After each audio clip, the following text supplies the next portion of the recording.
예, 안녕하세요. 방금 소개받은 한국전자통신연구원 표준연구본부의 이준섭입니다. 이 자리가 저한테 굉장히 나쁜 기억이 있는 자리인데요.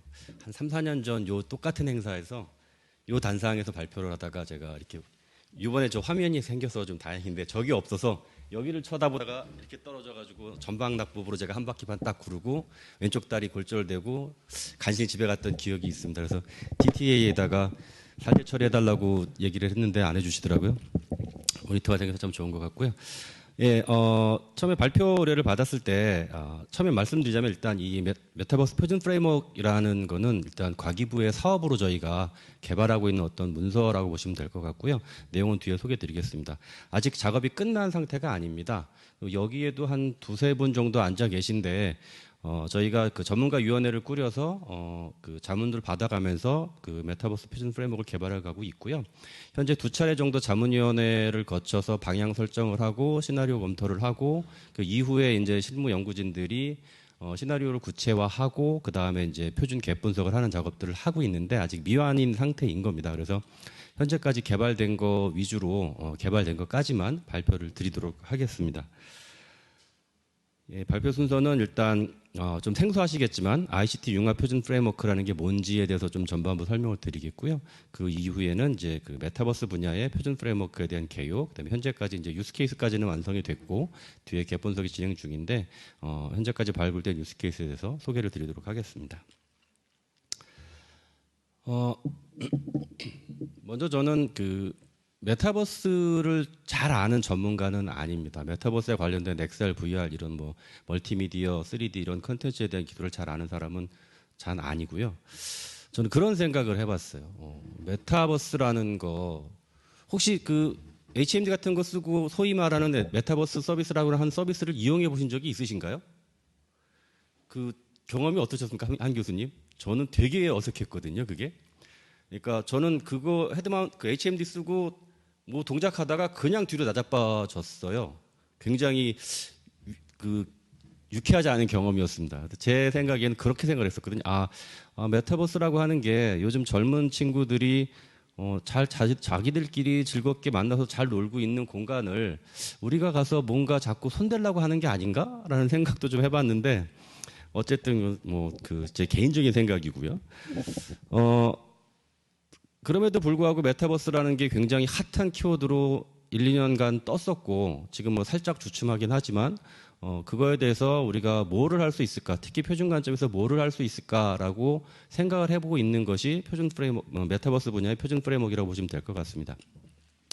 그래서 그런 표준 프레임워크인가 뭔가를 좀 설명을 드려야 되는데 ICT 융합 분야의 표준 프레임워크라고 하는 것은 기존에 그 저희가 뭐 그 표준화 전략 맵이라든가 이런 걸 만들 때 보면 특정 단위 표준에 대해서 이 표준이 현재 어디까지 만들어졌고 앞으로 어떻게 만들어야 되고 뭐 그 특허는 어떻게 할 거며 이런 내용들을 분석을 합니다. 이런 단일 표준 단위의 어떤 접근이 아니라 시스템 어프로치라고 하는 것을 쓰고 있는 건데요.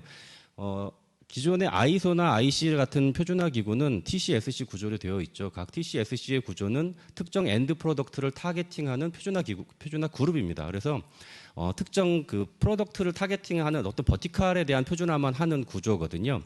그러다 보니까 버티컬과 버티컬을 넘나들어야 되는 또는 서로 융합이 되어야 되는 이런 분야의 표준화는 굉장히 현재 구조로서는 하기가 어렵습니다. 그래서 ISO나 그 IC 같은 경우는 시스템 커미티라고 하는 그룹을 만들거나 또는 시스템 커미티의 역할을 갖는 TCSC를 지정을 하게 됩니다. 그래서 대표적으로 IC 같은 경우에는 시스템 커미티라는 것을 만들어서 쓰고 있고요. 시스템 커미티 온 스마트 시티나 뭐 AAL 이런 그 커미티들이 있고요. 그거는 이제 시스템 어프로치를 가지고 있는 역할을 가지고 있는 그룹이 시스템 커미티라고 보시면 되고 ISO 같은 경우는 별도의 시스템 커미티라는 건 없지만 특정 커미티에다가 아니면 TC나 SC에다가 시스템 커미티 역할을 부여를 했습니다. 예를 들어서 TC268 같은 경우에는 스마트 시티를 담당하는 곳인데 거기는 니네들이 스마트 시티에 관련된 시스템 커미티 역할을 해라. 그러니까 전체 ISO 내에 스마트 시티 관련된 표준화를 조율하고 또 도메인을 넘나드는 부분에 대해서는 니네들이 책임을 져라라고 이렇게 부여를 하고 있거든요. 그것과 유사하게 표준 프레임워크라는 건 뭐냐면 단일 개별 표준에 대한 어떤 그 전략을 수립하는 것이 아니라 잠재적인 서비스 시나리오를 먼저 발굴을 하고 그 서비스를 위해서 필요한 표준들이 무엇들이 있는지 쭉쭉쭉 다 도출해낸 다음에 그 중에 현재 있는 표준, 또 가져다 쓸 수 있는 표준, 그다음에 없어서 새로 만들어야 되는 표준, 또는 있는데 약간 개정이 필요하거나 보완이 필요한 표준, 이런 것들을 도출해내는 것을 하는 게 그 표준 프레임워크라고 보시면 될 것 같습니다. 그래서 단일 표준에 대한 접근이 아니라 어떤 시나리오 기반으로 전체적인 그 전체 그 생태계 전체를 보고 모델링 해놓고 그 서비스 시나리오를 구현하기 위해 필요한 표준들을 분석해내는 것들, 이런 것들이 표준 프레임워크라고 보시면 될 것 같습니다. 그래서 저희가 이 용어 두 가지만 딱 설명드리고 갈 건데요. 저희가 그 표준 프레임워크에서는 식별 표준이라는 것과 잠재 표준이라는 그 키워드를 사용을 하고 있습니다. 그래서 저희가 식별 표준이라고 하면 그 특정 시나리오를 구현하는 데 필요한 표준 중에 이미 있는 거를 식별 표준이라고 하고요. 그다음에 그 시나리오를 구현하기 위해 필요는 한데 아직 없거나 아니면 있긴 한데 기존 좀 문제가 있어서 개정을 해야 되거나 하는 것들은 저희가 잠재 표준이라고 부릅니다. 그러고 보니까 여기 그 발표 자료에는 폰트를 다 나눠주셔서 그대로 만들었는데 정작 그 컨퍼런스장 쓰고 있는 노트북에는 그 폰트가 안 깔렸네요. 아까 발표 자료도 자꾸 그 글자가 깨지길래 왜 그러나 했더니 레이아웃이 좀 제 것도 이상하네요. 예. 그래서 표준 프레임워크를 개발하는 절차를 좀 설명드리도록 하겠습니다. 먼저 그 해당 개발하고자 하는 분야의 생태계를 모델링을 하게 되는데요. 그 생태계에서 가장 지금 당장 급하게 해결해야 되는 문제가 뭔지를 그러니까 우리가 방향을 정하게 되죠. 그래서 비전을 설정하고 그 비전을 달성하기 위한 목표를 설정을 합니다. 그래서 그 목표를 해결하기 위해서 그 어떤 관련된 스테이크홀더들이 누가 있는지를 다 찾는 작업들을 하고요. 저희가 그걸 도메인이라고 하는데 그런 도메인들을 다 찾아내는 작업들을 하고 그 도메인과 도메인 간의 관계 그런 것들을 설정을 하게 됩니다.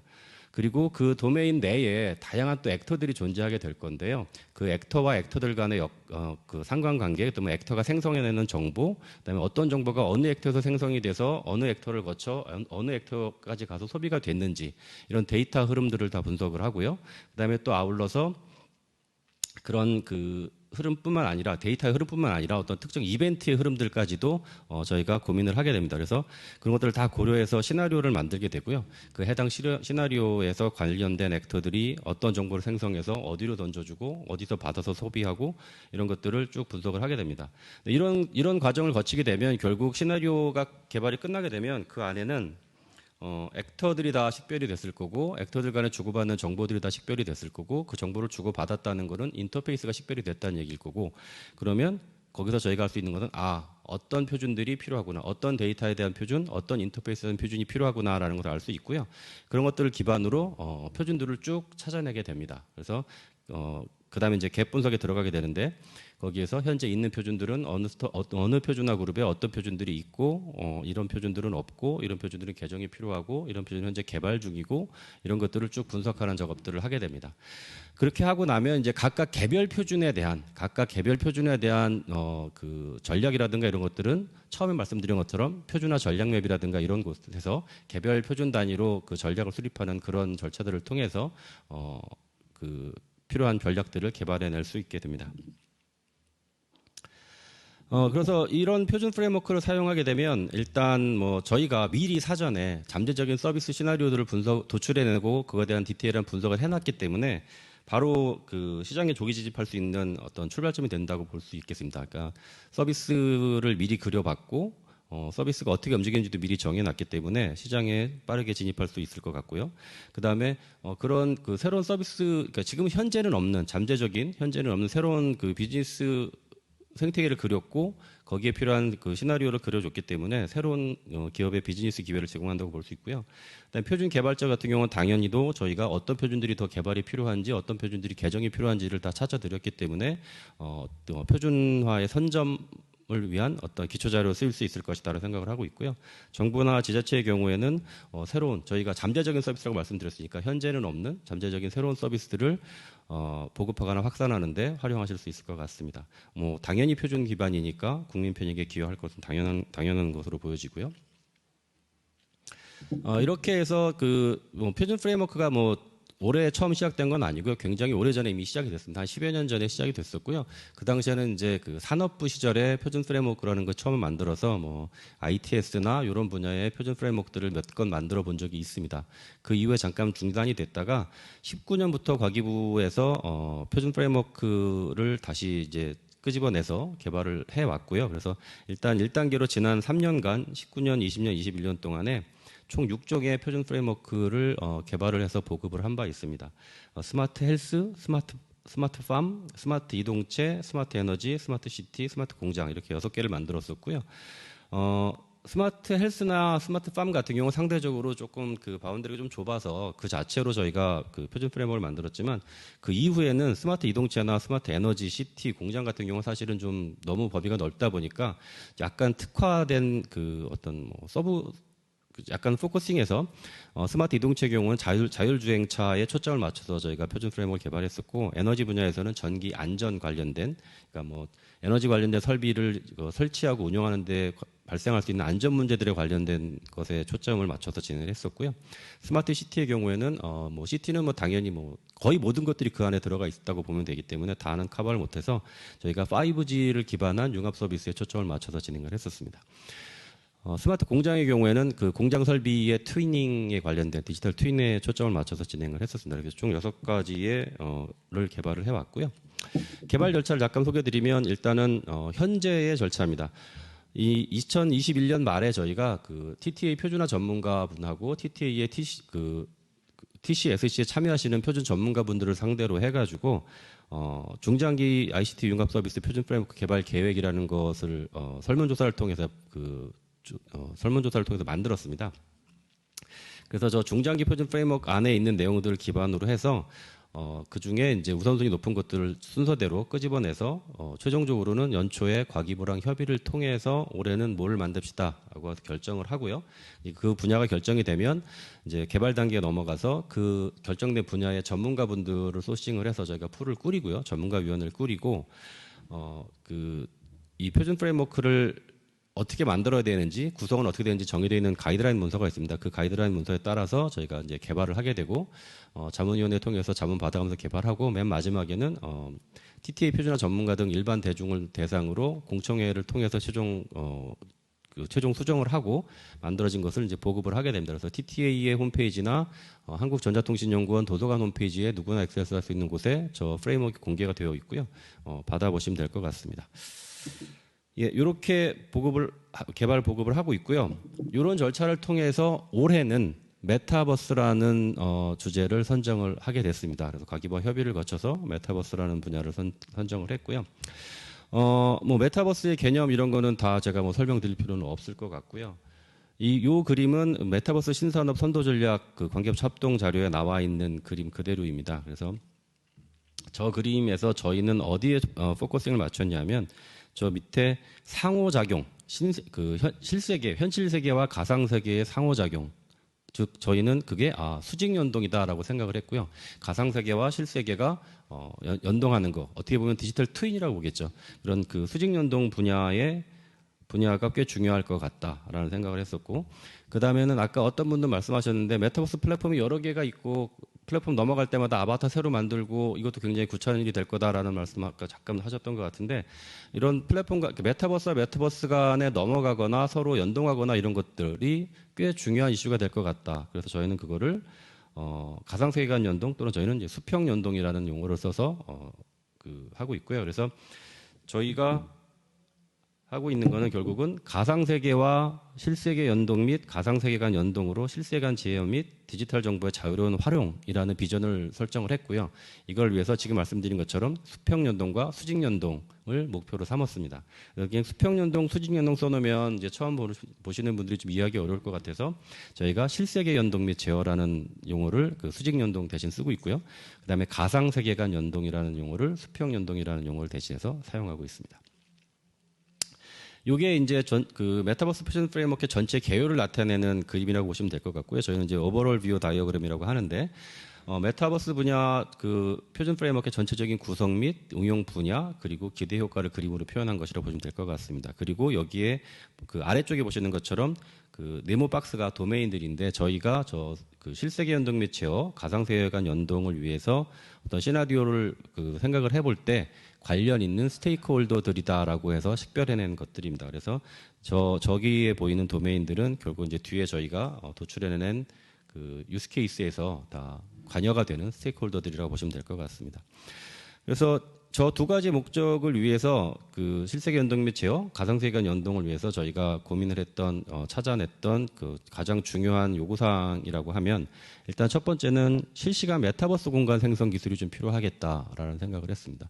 지금까지의 메타버스들은 지금 현재 돌아가고 있는 메타버스 공간은 이미 누군가가 다 만들어 놓은 거죠. 만들어진 딱 틀에 짜여서 만들어진 공간 안에 들어가서 내비게이션을 하든 뭐든 하는 건데 그런 거 말고 사용자가 원하는 대로 만들거나 아니면 실시간으로 만들어내는 것들이 필요하지 않을까라는 생각을 했었고요. 그 다음에 실세계, 가상세계 간 실시간으로 양방향 동기화하는 것도 굉장히 중요할 거다라고 생각을 하고 있습니다. 현실에 있는 것들이 현실에서 어떤 변화가 발생하면 그게 가상세계에 그대로 반영이 되고 가상세계에서 내가 어떤 액션을 취하면 그 액션들이 현실세계도 그대로 다 취해지고 이런 것들이 필요할 것이다 라고 생각을 했었고요. 그 다음에 아까 그 메타버스 컨텐츠가 굉장히 좀 중요하게 될 건데 그 뭐 저작권 문제도 있긴 하겠지만 컨텐츠를 이렇게 협동해서 만들어낼 수 있는 것도 필요하지 않을까? 그러니까 혼자 컨텐츠를 그 방대한 컨텐츠를 만들어낸다기보다는 여러 창작 크리에이터들이 협업을 통해서 컨텐츠를 만들어낼 수 있으면 좋지 않을까라는 생각도 해봤고요. 그러려면 내가 처음부터까지 다 만들 수 없으니까 누군가 만들어 놓은 걸 가져다 쓰거나 누군가와 같이 만들어야 된다는 건데 그러려면 결국 콘텐츠 생성할 때도 내가 콘텐츠를 생성해보고 타겟 플랫폼에서 그 자리에서 돌려서 제대로 잘 되는지를 확인해보고 수정하고 이런 것들을 할 수 있어야 될 거고요. 그 다음에 내가 필요한 콘텐츠가 어디 있는지 찾아볼 수 있어야 될 거잖아요. 그래야 그 콘텐츠를 내가 빌려다 쓰든 사다 쓰든 할 거니까 그래서 콘텐츠를 검색할 수 있는 기술도 필요할 것이다라고 생각을 하고 있고요. 결국 콘텐츠를 검색을 할 수 있어야 된다는 얘기는 어떤 특정 콘텐츠에 대해서 어떤 그 피처들을 나타내는 메타 데이터들을 다 추출을 해서 어딘가에서 잘 관리를 해줘야 그거 가지고 검색을 하고 가져다 쓸 수 있겠죠. 그런 기술이 필요할 거라고 생각을 하고 있고요. 레이아웃이 깨졌고 마지막 게 안 보이네요. 마지막 게 사용자 정보 연동 기술. 예. 이거는 아까 그 앞서 발표자께서 잠깐 말씀하셨던 부분하고 좀 약간 비슷한데요. 메타버스가 여러 개의 메타버스가 있을 때 내가 한쪽 메타버스에 갖고 있던 아바타를 가지고 저쪽 넘어가서 그냥 쓸 수 있게 해주자는 거죠. 물론 그 표현하는 방식이라든가 이런 건 달라질 수 있지만 어쨌든 저쪽 가서 또 그 회원 가입하고 아바타 새로 생성하고 아바타 꾸미고 이런 거 하지 말고 내가 A라는 메타버스에서 가지고 있던 아바타의 속성들을 그대로 다 넘어가면 물론 백엔드에서 뭔가는 처리가 필요하겠지만 내 아바타가 그냥 내가 그쪽에 로그인하면 내 아바타가 갖고 있는 어떤 피처들이 자기네가 보여줄 수 있는 형태로 어떻게든 보여지고 내가 이쪽에서 갖고 있던 권한이라든가 이런 것들이 그 백엔드에서 맺어진 협약에 의해서 똑같은 권한을 부여하든 유사한 권한을 부여하든 이런 것들도 필요하지 않을까. 그래서 사용자 정보를 서로 연동을 해서 아바타가 새로 만들 필요 없이 이렇게 쓸 수 있게 해주면 좋지 않을까? 내가 이쪽 플랫폼에서 산 나이키 신발을 내 아바타가 신고 있는데 저쪽 플랫폼에 넘어가도 그 나이키 신발을 내가 원하면 신을 수 있게 해줘야 되는 거 아닌가? 뭐 이런 것까지 생각을 하고 있는 겁니다. 그래서 말씀드린 것처럼 저런 도메인들이 도출이 됐고 기본적으로 사용자는 있을 거고 그다음에 메타버스 서비스를 제공하는 도메인이 있을 거고 그다음에 저희가 생각하고 있는 것들은 이제 그 스마트홈과 메타버스를 결합한 스마트홈 관리를 생각하고 있어서 스마트홈 서비스 제공자 그다음에 이제 실제 아직까지 그 사전에 공간이 만들어지지 않은 그 공간에 대한 실시간 메타버스 공간 생성 이런 것들을 고려하고 있는 거는 뭐냐면 재난 현장 같은 곳이에요. 그래서 뭐 빌딩 안에는 이미 우리가 원하면 빌딩 안에 미리 그 공간을 스캔해서 메타버스 공간을 생성해 놓을 수 있는데 그렇다고 우리나라의 모든 곳을 메타버스 공간으로 만들어 놓을 수는 없으니 예를 들어서 뭐 어떤 터널에서 사고가 났다 그러면 거기서 뭐 장비가 들어가서 진입해서 내비게이션 하면서 순간적으로 그냥 메타버스 공간을 만들어주면 좋지 않을까? 물론 지금 당장은 약간 요원하긴 하지만 뭐 유한하다고 말할 수는 없죠. 지금도 뭐 백팩 형태로 메고 다니거나 아니면 로봇이 다니면서 3D 공간을 생성하는 기술들은 이미 상용화된 것도 있고 뭐 네이버라든가 이런 곳에서 기술들을 가지고 있죠. 그래서 그런 것들을 활용하면 실시간으로 3D 공간을 생성해내고 그 정보를 가져다가 메타버스 플랫폼에서 메타버스 공간을 생성해서 바로 쓸 수 있게 해주는 이런 것들을 할 수 있을 거라 생각해서 재난 현장을 저희가 좀 생각해 보고 있고요. 그 다음에 수직 연동과 관련해서 온라인에 있는 사람과 오프라인에 있는 사람이 같이 한번 경기를 하면 어떨까? 예를 들어 저희는 이제 사이클 경기 같은 걸 생각했는데 온라인으로 경기를 하는 사람들은 이제 집에 그 건강용 자전거 같은 그런 유사한 디바이스를 가지고 HMD 장비를 끼고 사이클을 타는 거죠. 그리고 현장에서 실제로 사이클을 타는 사람들은 HMD 그 디바이스는 필요 없고 그 아까 같은 그 뭐 구글 글라스 같은 AR 장비를 이제 착용을 하고 뭐 통신은 다 연결돼야 되겠지만 그리고 경기를 하는 겁니다. 그러면 당연히 뭐 HMD 끼고 있는 사람들은 현장에 있는 것들을 그대로 중계 화면 보듯이 다 보면서 할 수 있을 거고 AR 장비 끼고 있는 사람들한테도 온라인에서 뛰고 있는 사람들의 상대적인 위치라든가 이런 것들을 다 정확하게 표시해 줄 수 있으면 온라인과 오프라인이 동시에 경기를 할 수 있지 않을까. 그래서 하이브리드 스포츠 경기 서비스 제공자라는 걸 좀 생각을 하고 있습니다. 그 다음에 이제 뭐 아까 말씀드렸던 것처럼 컨텐츠를 나 혼자 생성해서 내가 처음부터까지 다 만들 수 있는 게 아니기 때문에 다른 사람이 만든 걸 가져다 쓸 수 있으려면 검색이나 거래가 가능해야 될 거다라는 생각을 했고요. 그래서 저런 서비스 제공자들이 필요하지 않을까라고 생각을 하고 있습니다. 이런 것들을 고민을 해서 저희가 크게 실세계 연동 및 제어 쪽에서 3개의 유스케이스, 가상세계관 콘텐츠 연동 관련해서 4개의 유스케이스를 도출을 했습니다.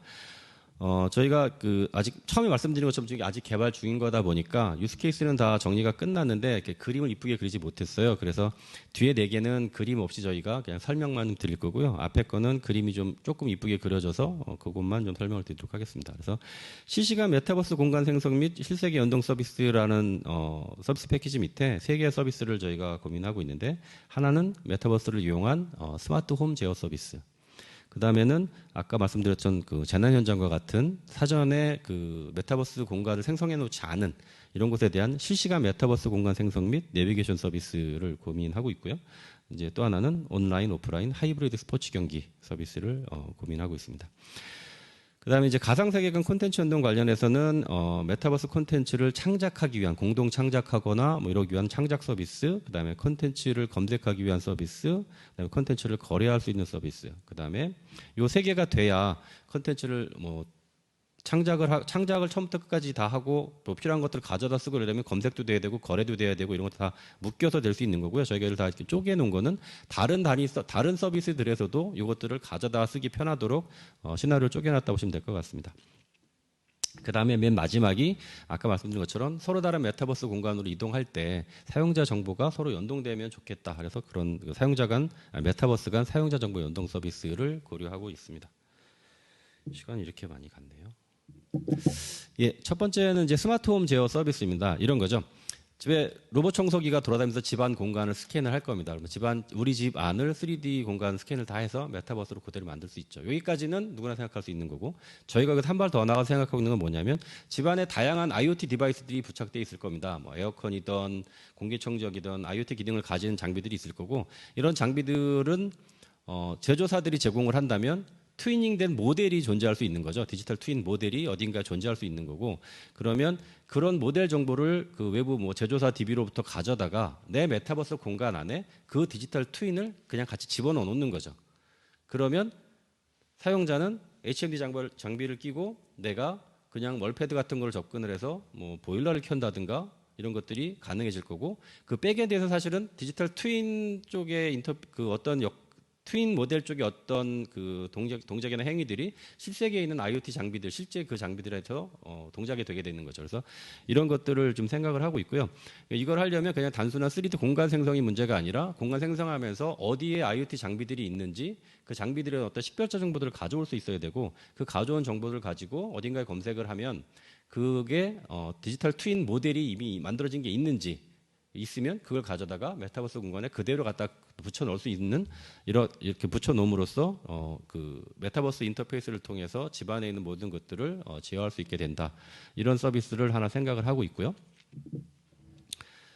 그다음에 이제 두 번째는 아까 계속 말씀드리지만 이제 재난 현장 등과 같이 사전에 공간 정보를 가지고 있지 않은 곳에 대한 얘기를 드리는 겁니다. 그래서 이거는 이제 그 어떤 로봇이나 이런 것이 들어가서 실시간으로 그 돌아다니면서 공간 정보를 스캔해서 바로 메타버스 공간을 생성을 하고 그 안에서 내비게이션을 하는 형태를 생각을 하고 있습니다.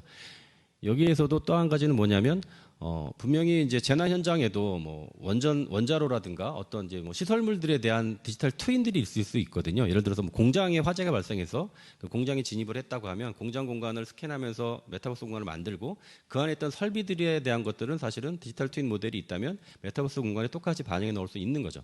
그래서 그런 것들을 통해서 뭐 구조 활동이라든가 재난 처리라든가 이런 것들을 할 수 있게 해주자라는 거고요. 뭐 건물이라고 하면 건물에 대한 빌딩 인포메이션 모델이 이미 있을 수 있으니까 그런 것들을 가져다가 메타버스 공간에 그대로 구현해 넣으면 뭐 효율적인 그 재난 군환이나 구조 활동을 하는데 도움이 되지 않을까라고 생각을 하고요. 여기서는 또 로봇이 이동해 가면서 어떤 액션을 취하면 그 현실상에서 액션이 취해진 것들이 메타버스 공간에 또 바로 실생에 바로 반영이 돼야 내가 메타버스 공간에서 내비게이션을 할 수 있는 거고 또 내비게이션하고 이동하고 뭔가 액션을 취하면 그것도 실생에 또 반영이 되고 로봇이 어떤 실제 공간에서 액션을 취할 거고 이런 것들을 하기 위한 시나리오를 생각을 하고 있고요. 그다음에는 온라인 오프라인 하이브리드 스포츠 경기입니다. 그래서 아까 말씀드린 것처럼 왼쪽에 있는 화면이 온라인에서 경기를 하고 있는 사람들이고 오른쪽에 있는 게 오프라인 경기인데 오프라인에서 하는 사람들은 AR 디바이스를 쓰고 경기를 하면 실제로 내 앞에 사람은 없지만 온라인에서 경기하고 있는 사람이 나보다 앞에 가고 있으면 앞에 정보를 보여주고 이런 것들을 생각을 하고 있습니다. 그래서 이런 걸 하기 위해서는 경기장 정보 같은 것들이 이제 경로 정보들이 미리 다 있어야 되겠죠. 그래서 뭐 오르막인지 내리막인지 그다음에 현장에 뭐 바람이 어떻게 부는지 뭐 뒷바람인지 앞바람인지 이런 것들 다 고려해서 결국은 홈에서 그 온라인으로 경기하고 있는 사람들의 페달은 사실은 이제 터클도 뭐 이렇게 언덕길이면 좀 더 빡빡하게 만들어줘야 되고 내리막길이면 좀 부드럽게 만들어줘야 되고 이런 것들을 좀 제어를 해줘야 되니까 그래야 공정한 경기가 되겠죠. 그래서 이런 것들을 함께 할 수 있는 서비스를 좀 생각을 하고 있습니다. 그리고 그 수평연동 관련해서는 뭐 아까 쭉 설명드렸지만 그 콘텐츠 창작자들이 콘텐츠를 이제 공동으로 창작을 하고 또 필요하면 바로바로 그 돌려보고 그게 메타버스 공간에서 잘 제대로 표현이 되는지 문제는 없는지 이런 것들을 확인해보고 뭐 필요하면 수정하고 다시 확인해보고 이런 것들을 할 수 있는 서비스. 그 다음에 콘텐츠를 아까 말씀드린 것처럼 메타버스 콘텐츠의 어떤 특정 피처들을 메타데이터로 추출을 해서 그런 것들을 잘 관리함으로써 검색이 가능하게 해주는 서비스. 생각하고 있고요. 그다음에 그렇게 그 검색된 그 컨텐츠들을 거래할 수 있는 서비스들도 필요할 거고, 결국은 뭐 아바타라든가 NFT 또 디지털 자산 이런 것들을 온라인 플랫폼상에서 거래하기 위한 서비스들을 생각하고 있고요. 그다음에 이제 마지막으로 그 메타버스 서비스 간의 자유로운 그 사용자 이동을 위해서 뭐 사용자 정보 연동이라든가 컨텐츠의 접근 관리, 과금 이런 것들이 필요한데 이런 것들에 대한 서비스들을 생각을 하고 있습니다. 또 그 연동된 그 사용자 정보는 결국은 뭐 나의 아바타 정보라든가 그다음에 내가 현재 이 실세계에서 사용하고 있는 이제 AR, VR 장비라든가 이런 그 장비에 대한 특성 정보들도 다 공유가 돼서 내가 이쪽에서 저쪽으로 넘어가면 내 장비는 1024, 768밖에 지원이 안 되니까 그거에 맞는 컨텐츠를 메타버스 공간 정보를 그렇게 뽑을 수 있도록 하는 이런 것들도 생각을 하고 있습니다. 그래서 일단 여기까지 이제 7가지 서비스 시나리오들에 대한 분석을 진행을 완료를 했고요. 그래서 그 각 시나리오에서 그에 관련된 액터들도 다 찾아냈고 그 액터들이 생성해내는 정보, 그다음에 그 액터들 간의 정보의 흐름 같은 것까지 다 분석을 했고요. 그다음에 그 특정한 이벤트 발생에 대한 기본적인 그 흐름, 그다음에 예외 조건, 그다음에 사전 사후 조건 등을 이제 분석하는 것들을 마쳤고요. 그런 것들을 바탕으로 해서 이제 표준들을 쭉 도출을 했습니다. 어떤 표준들이 필요한지, 그리고 어떤 표준들이 있고 어떤 표준은 없는지, 개정이 필요한지 이런 것들을 현재 분석하는 작업을 현재 진행 중에 있습니다. 표준캡 분석이 진행 중에 있고요. 그래서 이번 주 정도, 다음 주 초 정도면 이제 갭 분석이 어느 정도 완료가 될 것으로 예상하고 있고요. 그럼 그 이후에 처음에 말씀드렸던 이제 전문가분들을 상대로 한 일주일 정도 서면으로 의견 수렴을 진행할 의견 수렴이라기보다 뭐 서면 자문을 진행할 예정으로 있고요. 그게 끝나면 현재 예정은 12월 7일 날 일반 대중 또는 TTA 표준화 전문가분들을 대상으로 하는 공청회를 현재 계획을 하고 있습니다. 그래서 12월 7일이 끝나면 공청회 때까지 그 접수된 의견들을 바탕으로 해서 최종 수정 보완을 하고 연말에는 이제 발간을 하는 걸 목표로 하고 있습니다. 예, 그래서 발간이 되면 서두에 말씀드린 것처럼 TTA 홈페이지와 애트리 도서관 홈페이지를 통해서 무료로 배포될 예정이니까 얼마든지 가져다가 사용을 하시면 될 것 같습니다. 예, 이상으로 발표 마치겠습니다. 감사합니다.